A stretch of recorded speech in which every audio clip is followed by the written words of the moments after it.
Hey everyone, this is Jane with Barlow Herbal, and happy Sunday, June 1st of 2025. I have a really good, thoughtful message for you today, and I've actually brought up this thought process before in the past because it's always had a massive impact on me, and it kind of dropped in after I listened to a really good podcast on the Diary of a CEO with, he interviewed Simon Sinek, which is a person you might have heard of. He had a TED Talk that went viral, talking about really how we need to put our cell phones down, our technology away, how that human connection and how important it is. So and I'll put a link below this to the video, the interview that I'm talking about, but it was a really, really good interview. And one of the things that came up from that is how important it is to do hard stuff. So that's one of the first things I wrote in here, is doing hard stuff, letting others do hard stuff, and let the ones you love receive the learning and the growth from doing their own hard stuff. And, you know, if you're a parent in our modern world, you know that this can be really difficult because we want their life to be easier, we want their life to be better, and it's easy for us just to pick up the slack and not let them have the learning because we don't want them to suffer. But the suffering and the hard things are really, really important. In fact, if that resonates with you at all, then I know you'll love this interview with Simon Sinek on this podcast. So I'll post that.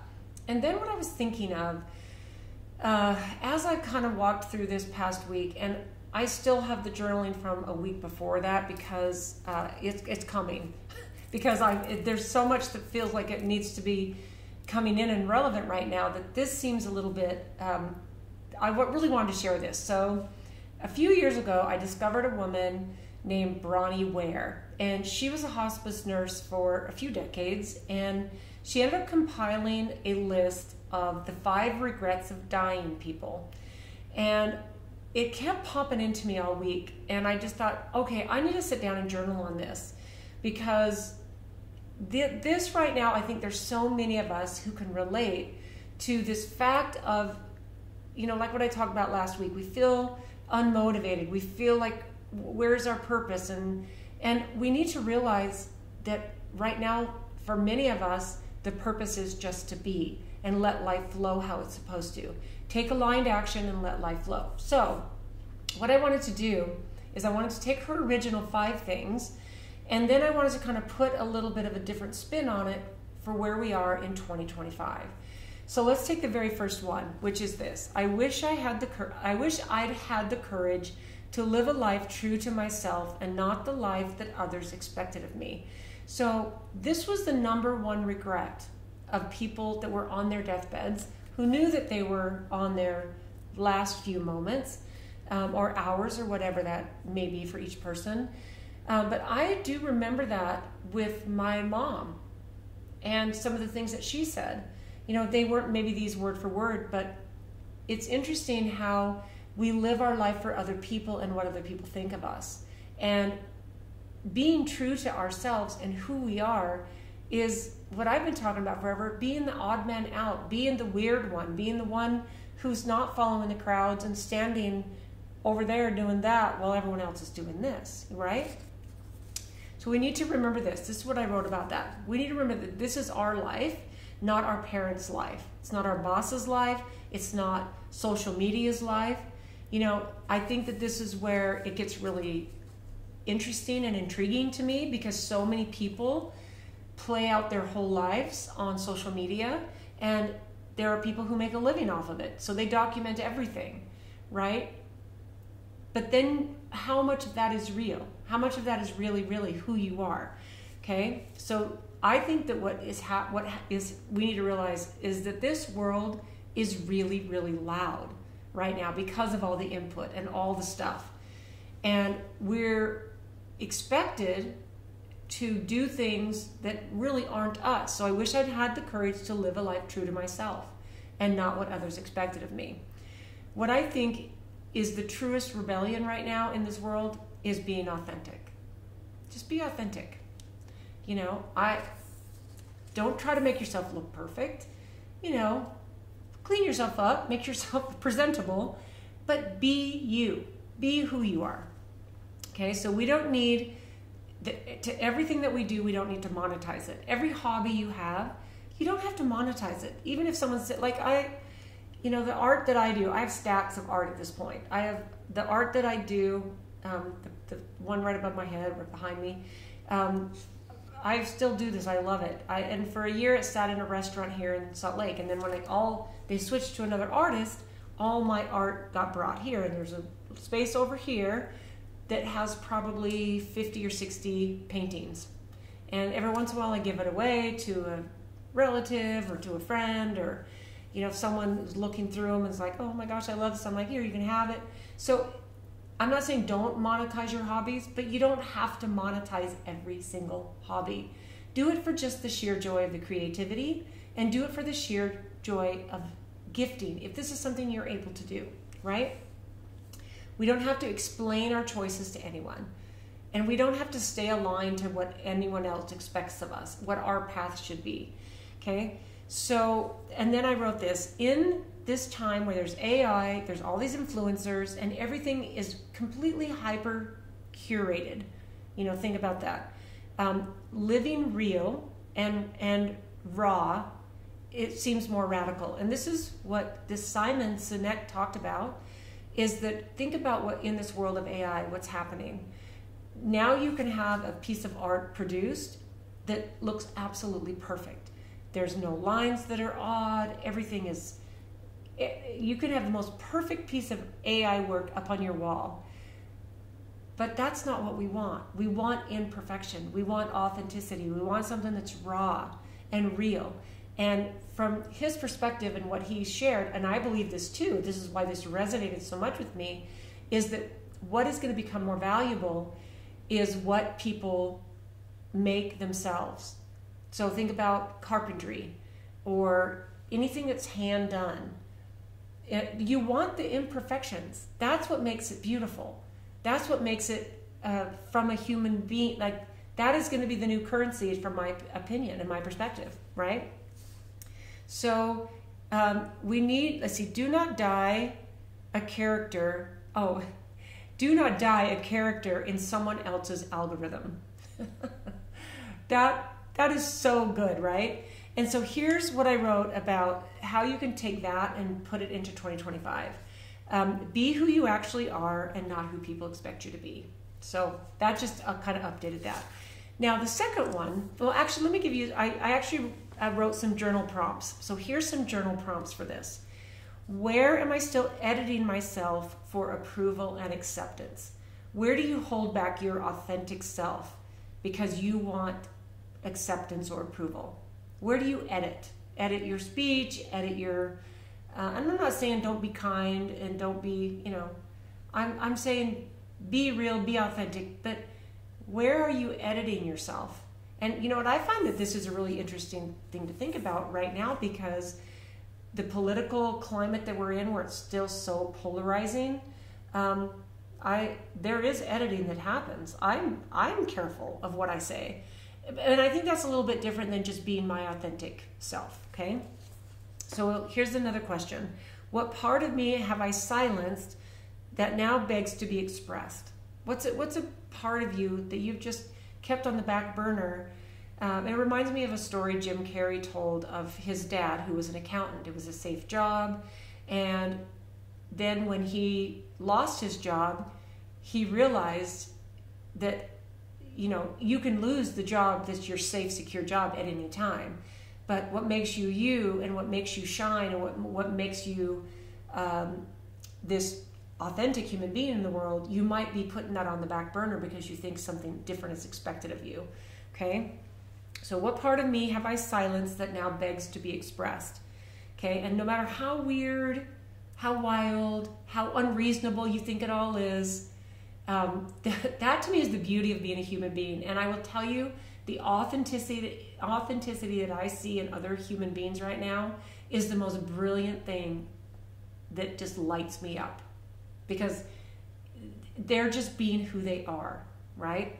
Okay, and then here's the last question for this number one regret.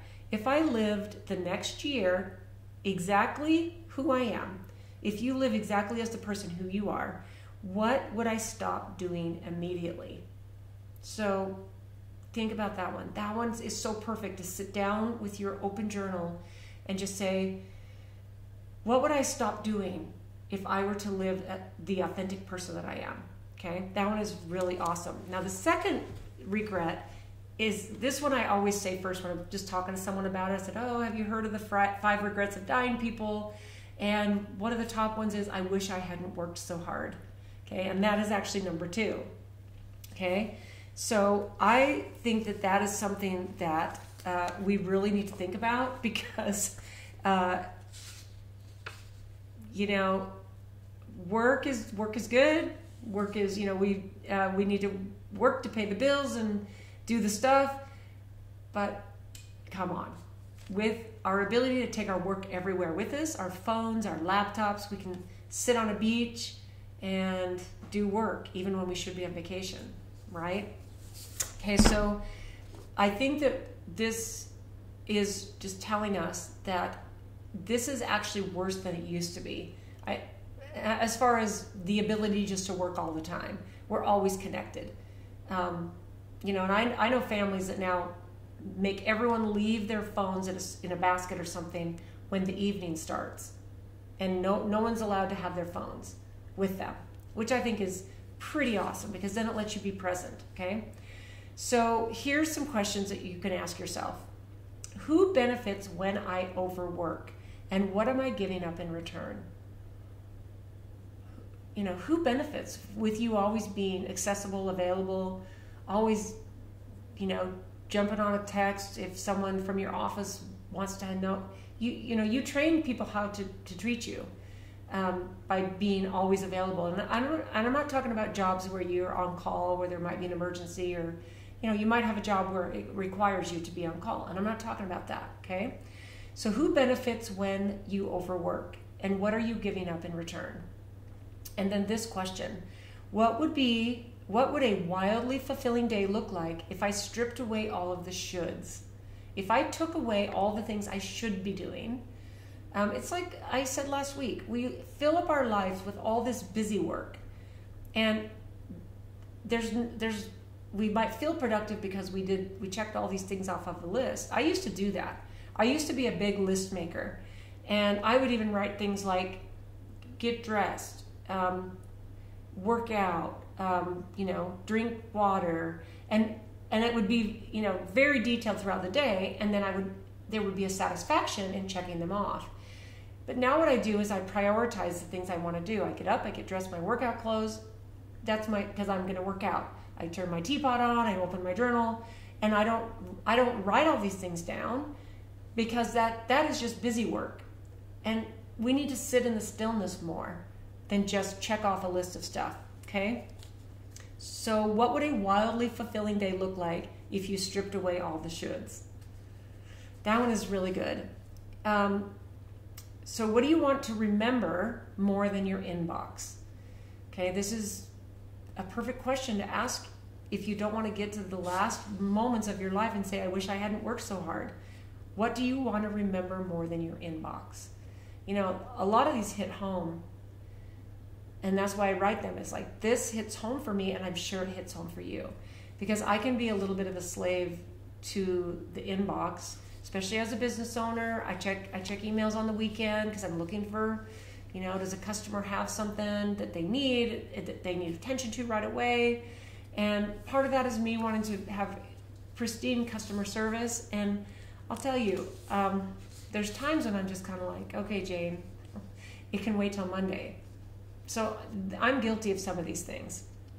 So here's something you could think about in 2025 with the same thing. So I wish I hadn't worked so hard could be simply this statement: stop working so hard that you miss your life. Right? That's it. Stop working so hard you miss your life. Okay, number 3 is I wish I'd had the courage to express my feelings. I think holding all these things in causes so many problems. So let's look at this let's change our mindset on this and look at this in an expansive kind of a way. Feel it, speak it, don't die with it inside of you. Feel those things. Have a conversation, speak it.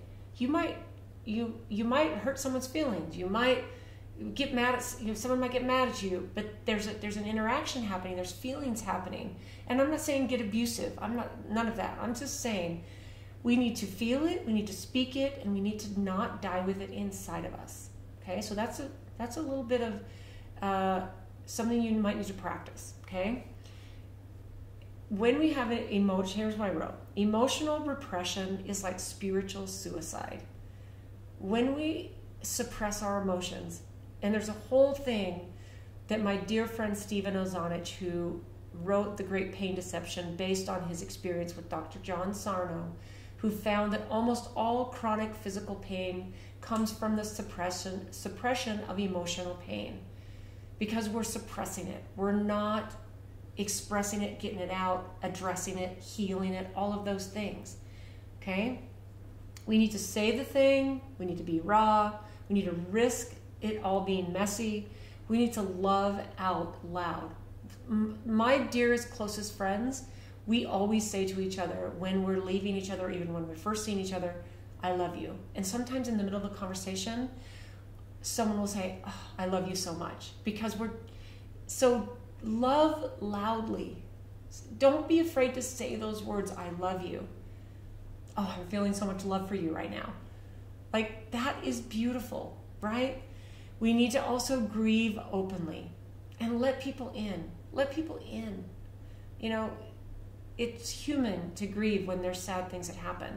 Sad things happen to all of us, every single one of us. None of us are getting through this life without sadness.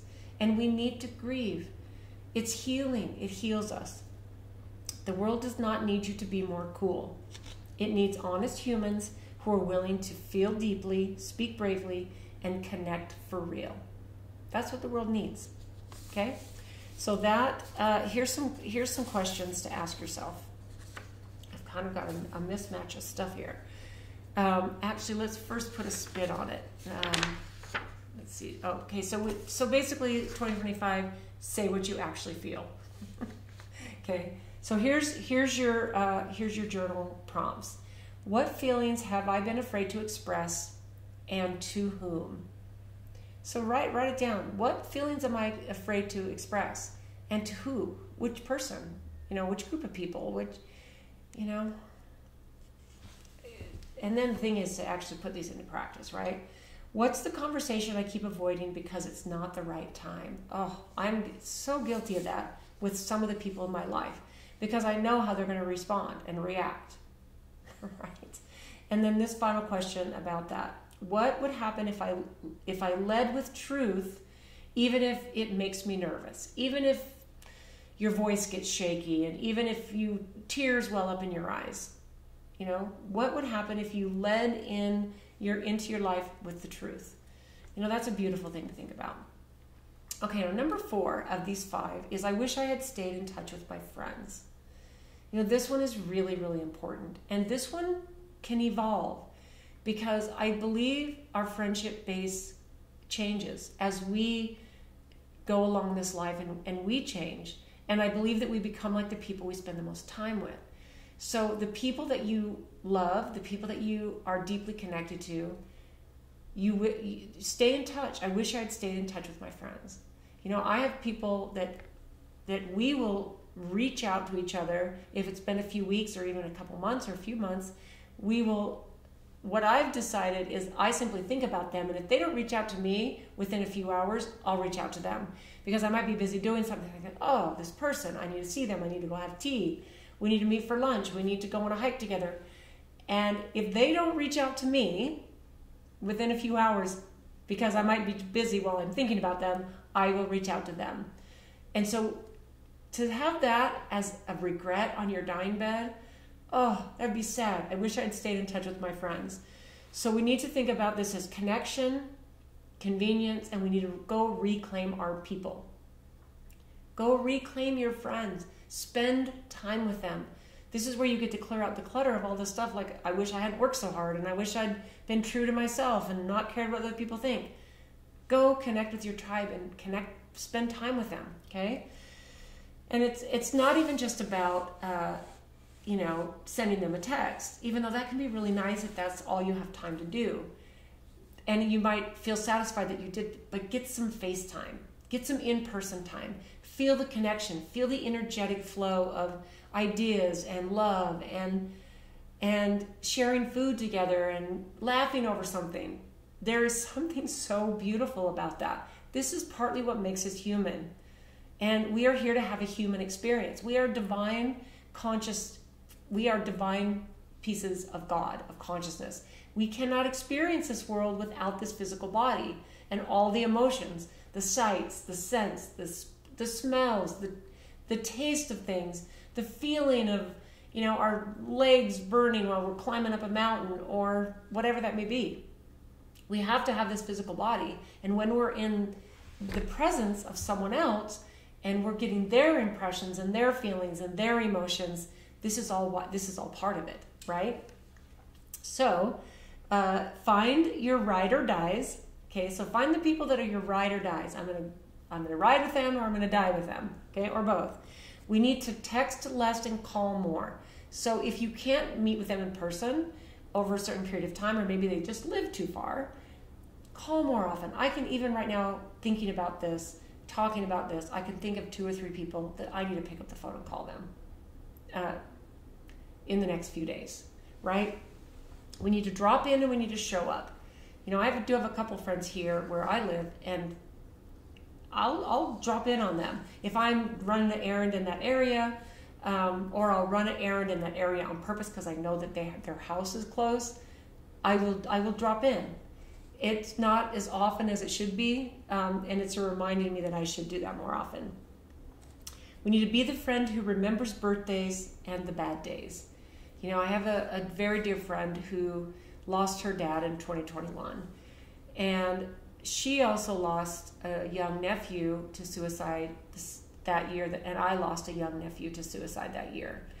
And even though we have other things over many decades that have connected us, those are things that I remember for her, because those were 2 sad things, very, very sad things for both of us. But I know that her dad was her best friend, and so we need to remember these. This is part of the human process. Okay, we need to cultivate relationships that don't just survive convenience, but they thrive when there's intentionality. Okay, any communication or any relationship you have will thrive if you're intentional. Okay. Your people aren't your life's emotional infrastructure. Don't wait until it's too late to make them a priority. Okay, so here's your journal stuff, which I really love. And let's see, the 2025 version is don't let your friendships die on the vine. That's good, right? Just a simple, don't let your friendships die on the vine. Okay, so who have I intentionally drifted from and why? Or unintentionally drifted from? Who have I... there might be people who you have intentionally drifted from, but who have you unintentionally drifted away from and why? Okay? What relationships deserve deeper care and presence from me right now? One of the things that actually brought this whole thought process up of these 5 regrets is this past week was my ex-husband's birthday. Now, I married him when I was 18. And he was 20. We met when we were in high school. We had 2 babies right away. I was 20 and 21. And we had a 16-year marriage. We grew up because we were 18 and 20. We grew up, we changed, and our marriage didn't make it. So, and we didn't hire attorneys. We didn't talk bad about each other. All divorces are painful. But we've stayed friends. We have kids together. We have grandkids together. So, and it had actually been a few years.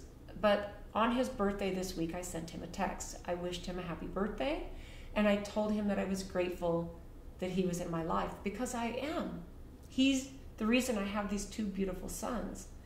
And to me, that is just part I don't spend a lot of time with him. He remarried as well. And it's like, this is an intentional relationship. He's the father of my children. And I think that if, and some of you maybe listening to this can't even imagine doing that. And I know that every person's situation, especially when marriages don't last, they're different, they're hard, there's trauma and drama. And all divorces are hard. But we were very intentional about this when it didn't work. So what relationships deserve deeper care and presence from me right now? And I felt like that one was something that I typically never reach out on his birthday. We've been divorced for 30 years. He's moved on and I've moved on. We still see each other because we have kids together and we have grandkids together. So to me, that was a relationship that needed just a little bit of an extra care to it. And I'm not saying this so that this is something you should do. I'm just saying these are the kind of things that you need to sit down and write. What is important to me? And where can it have a little bit more care, right? And then this final one on this, on number 4. Who do I feel most myself around? And how can I honor that connection on a higher level? I can think of 5 people right away who I am 100% me when I'm around them. And they are my most joyous friendships. And I nurture them. I nurture them fiercely because they are very important to me. And I can go and I feel so seen. I feel so seen. And we all want that. Okay? So who do I feel most around who do I feel most myself around, and how can I honor that connection? That's such a good question. Okay, now the very last one of these 5 is, I wish I had let myself be happier. Oh my goodness, we get caught in all the drama and trauma and all the stuff going on in the world, and we simply think that we have to suffer. If we're not suffering and we're not always in this state of being sad or mad or suffering because of what's happening in the world, that we're not a good human being. And that's the opposite is true. You can still send love and still acknowledge what's happening in the world when it's horrific things happening. But why don't you let yourself be happier? So here's what I wrote about this. We need to choose joy like it's a rebellion, because it is. Okay? Happiness isn't a reward for suffering enough.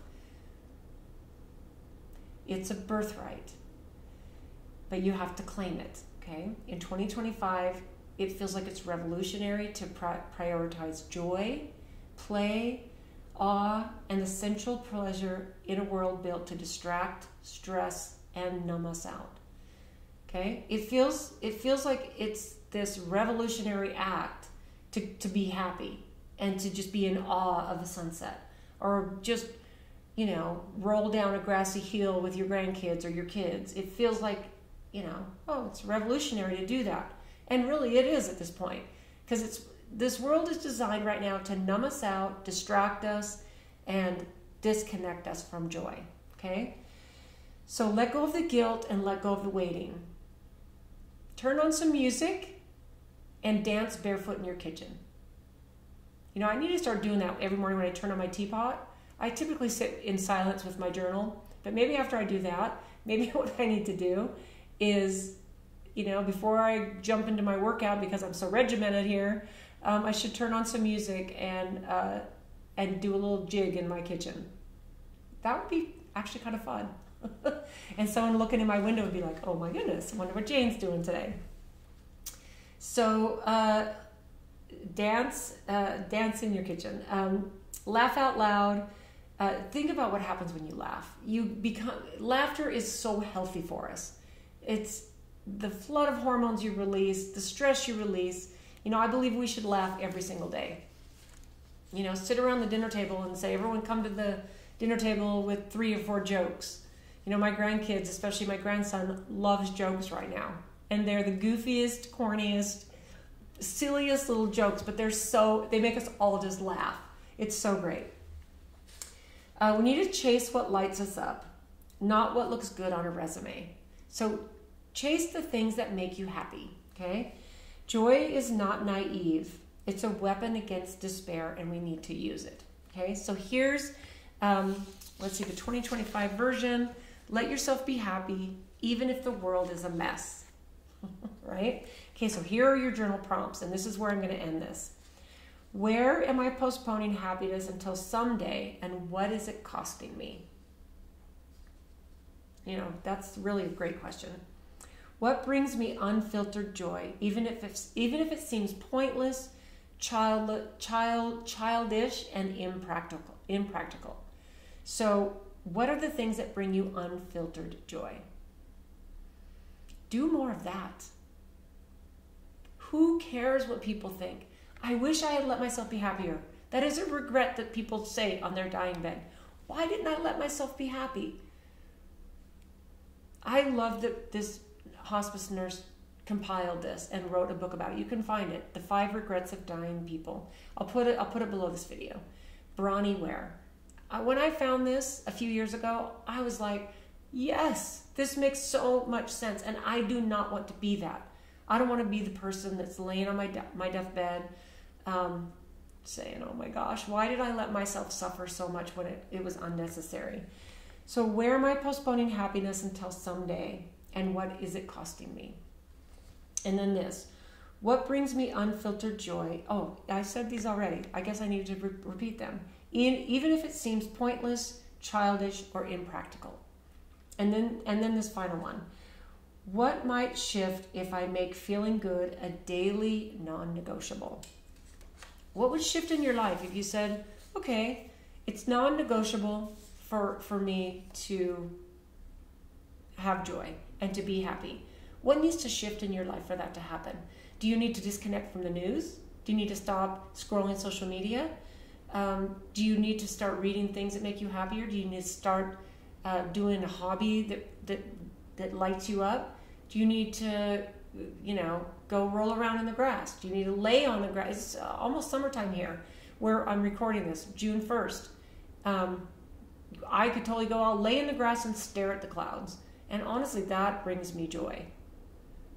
I'm a person who finds joy up on the top of a mountain, getting up there, sweating, my legs just, throbbing a little bit as I'm going, my heart rate up. That brings me joy. And that might not bring you joy. Find the things that bring you joy. In fact, it's interesting. I just recorded a podcast this week. And one of the questions he asked all his guests at the very end is, what are your 5 favorite albums? And, it was kind of an interesting, odd question, but it was a fun question. And, of course, if you're in my age range, you might know these. Billy Idol. I love Billy Idol. Rebel Yell, White Wedding. Like, that comes on my 80s station in my car, and I crank it up, and it just brings me joy. Tina Turner. I love her. Fleetwood Mac. And the disco, the Bee Gees with Saturday Night Fever. That came out when I was in high school. Like, these things bring me joy. And I'm sure you can think of things that other people might laugh, they might make fun. Who cares? And other people might just jump in and dance with you. Or think, well, that's pretty cool. That brings me joy too. I mean, I think you'd be surprised. So here's a couple thoughts I wrote just to tie this all up. We need to remember that no one escapes death, right? But we can escape regret. We do not have to have it.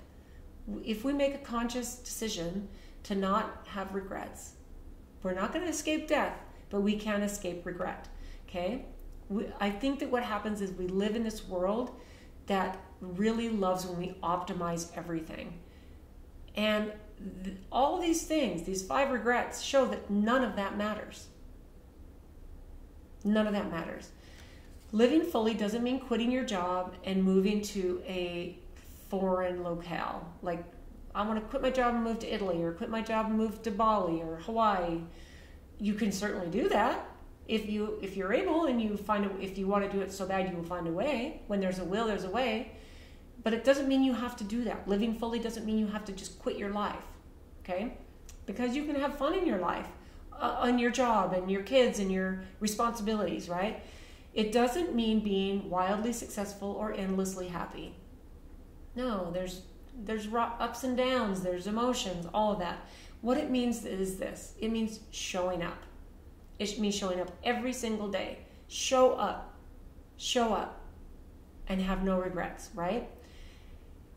It means showing up with our truth intact, and here's what I love that I wrote next, and your heart wide open. We need to show up with our heart wide open. What's next? And we need to stop living in fear, right? So we need to remember this life is messy and it's hard, but we can choose not to live our life in regret. And I think that's actually the perfect place to leave it. You know, I've got a few other notes and I've got a few other stuff, but I think that's a perfect place to end it.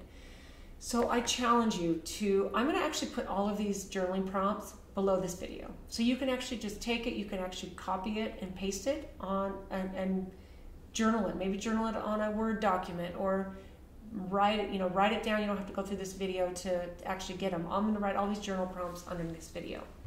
Journal on these this week. Let's get to the end of our life individually with zero regrets. I think if we are intentional about the way we walk through the world as it changes, and we are in an ascension process. This is where humanity is. We've never seen anything like this, unless there was Atlantis that went through the same thing, and then they. I think we're at times that that history has been building up to, and I think it's really, really beautiful. So let's do it without regrets. I'd love to know what you think about that. Are you already living your life with no regrets? That would be epic. And this has been a deep reminder for me to step into June, step into the last 7 months of this year. You know, it still seems a little stunning to me that we're almost halfway through 2025. So thanks for being here today, guys. Thanks for tuning in, and we will see you next time.